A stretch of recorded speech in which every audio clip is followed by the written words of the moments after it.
See the clock moving. Tell us a little bit about yourself. Who is Dallas Dorsey? I'm a run-of-the-mill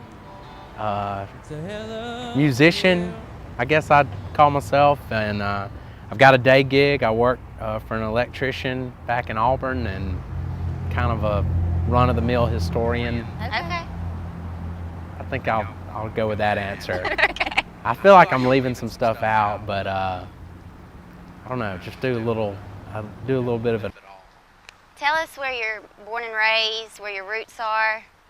I'm from Opelika, and born and raised Opelika City Schools.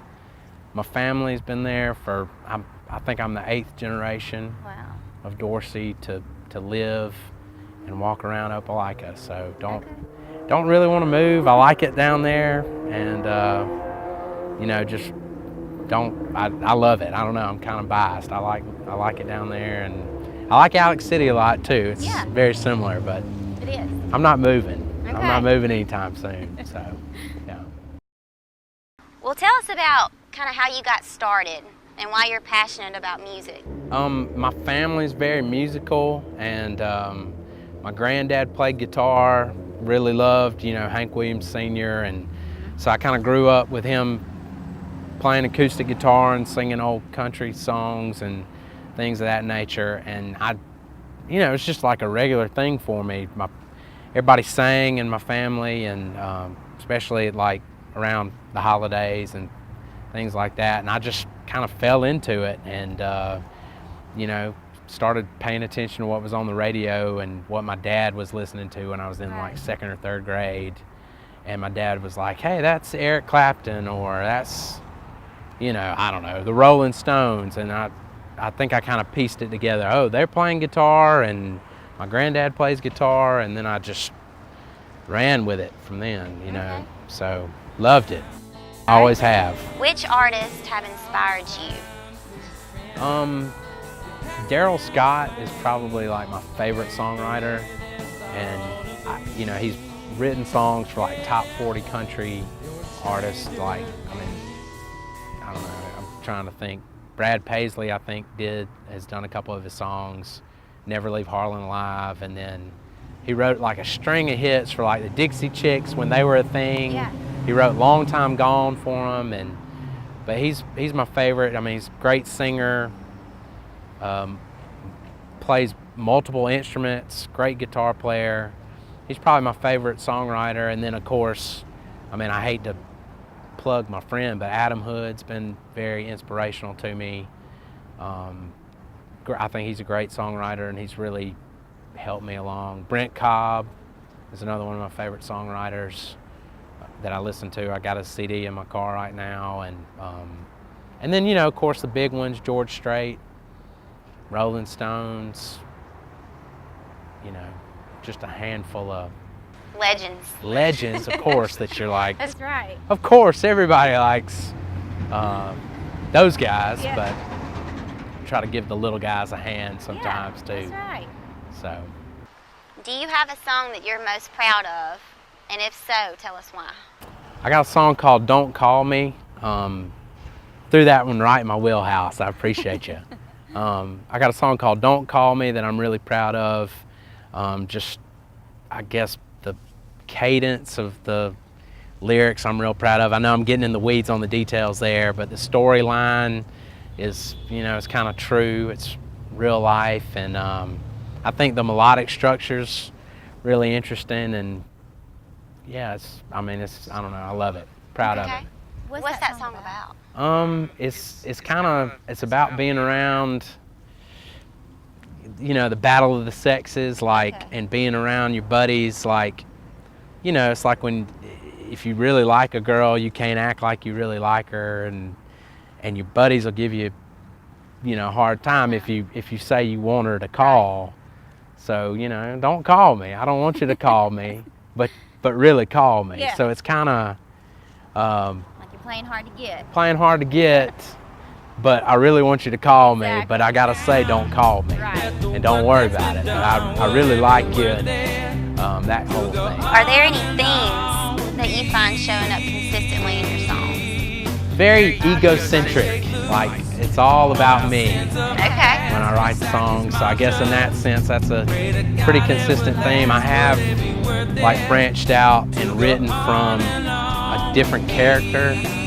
I've got a song called The Killer I'm really proud of, and I wrote that about a character, and it's got some things about myself that are probably true, that are maybe my characteristics that I kind of put into a character and loosely based it on the film Tombstone. Okay, cool. With Val Kilmer, and I'm giving away my age now. I'm talking about a 90s VHS movie, but yeah, so just all, you know, I mean, I hate to say it's all about me.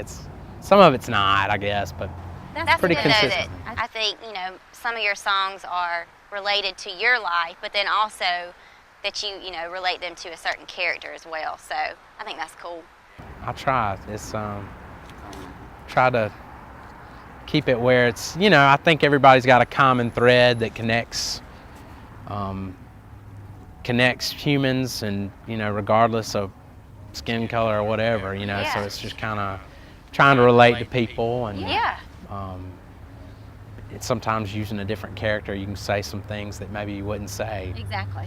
Well, I follow you on social media, so I quickly learned about your love for Southern history. So tell us a little bit about that and how it's kind of shaped who you are today. Brainwashed by my grandfather. His great-grandfather was actually a soldier in the Civil War, War between the states. Yeah. So, you know, I mean, I'm getting in the weeds on the details there, but he grew up listening to stories from his great-grandfather, who was a Confederate soldier. He was 16 when he served. And so, you know, I just kind of had the stories passed down to me through my grandfather, through my father. And I've just, I don't know, love the South and love, you know, just Culture. everything. Yeah, the Yeah. culture. I mean, from here, born and raised, and I think we got a lot of really cool history here, Yeah. especially from the war between the states. It all happened here. I think people from up north don't really understand it because it didn't happen in the north. It happened Right. here. But yeah, so I've just kind of got indoctrinated from my grandfather, and then I had a lot of great teachers, great history teachers in Opelika City Schools that really encouraged me to, you know, read and, you know, do things of that nature. And to be honest with you, sometimes I wish I wasn't fascinated with Yeah. it because it's a convoluted history. You can't Right. explain it in a sentence or maybe one single issue. It's Yeah. very convoluted, but I'm kind of a convoluted person, so maybe that's why I'm drawn to it. Yeah. So tell us about your new album that you're releasing and how it kind of sets it apart from other music. All right, so I'm putting out, I think it's roughly 5 songs. We're not kind of to be determined, as they say in the Yeah. biz. But I've started recording it back home in Opelika with a friend of mine named Rob Slocum, who has opened up a studio. It's called The Sound Wall.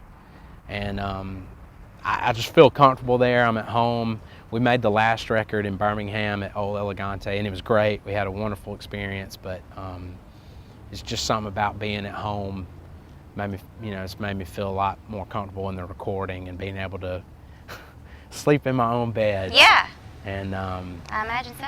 I think it kind of sets apart from other music because it's like more of a blend. It's not just straight country or rock and roll. It's I think I'm kind of a product of multiple influences, and I think that kind of will stand out in the new record is just kind of a culmination of all those things that I've listened to, you know, Waylon Jennings and Hank Williams Sr. to Right. the Rolling Stones and the Commodores and, you know, gosh, Otis Redding. I mean, just, Yeah. you know, I like just Otis. love music. Yeah, I mean, and it's kind of, it transcends, you know, just, we talked about this earlier, like, you know, you don't, if you really love music, you can appreciate something in Right. all of it. Right. So I think maybe this record that I'm planning on putting out, I think it's kind of a product of all those Okay. elements. Yeah. So if somebody wanted to buy your album, where could they go to purchase it? I could buy the old record that we put out in 2014 on iTunes and Amazon. But yeah, all the major outlets there for music, you can find us. Okay. Dallas Dorsey and the Rails is that one. And then the one I'm working on right now, if you know, I'm running a Kickstarter campaign, and if you pledge like $25, I'll mail you a copy of the CD like before we release it on any of those outlets. So you kind of get it up front a couple months before the release and get it that way. Okay. And to do that, I know I saw it on your Facebook, the link to your Kickstarter campaign. Is that the only place where that's available, or is it on your website also? Yeah, I mean, just as of right now, like we're trying to fund the new record. I'm an independent artist. I'm not on a label, and so yeah, it's just, and there may be a link on my website. It's definitely on social media. It's on social Yeah. media, a link, and you can pledge and be a part of it from there. You give it out when I'm on the mend. Throw it way out, time we spend. You're passing blame. This ain't the way this ought to be. You're a stranger to me. Stranger to me. Dallas, thank you so much for joining us today. My pleasure. It's been a pleasure. Y'all be sure to go and check out his 2014 album on Apple Music, Spotify, Amazon, and iTunes. And also, if you want to contribute to his Kickstarter campaign for the new album, click the link in this video.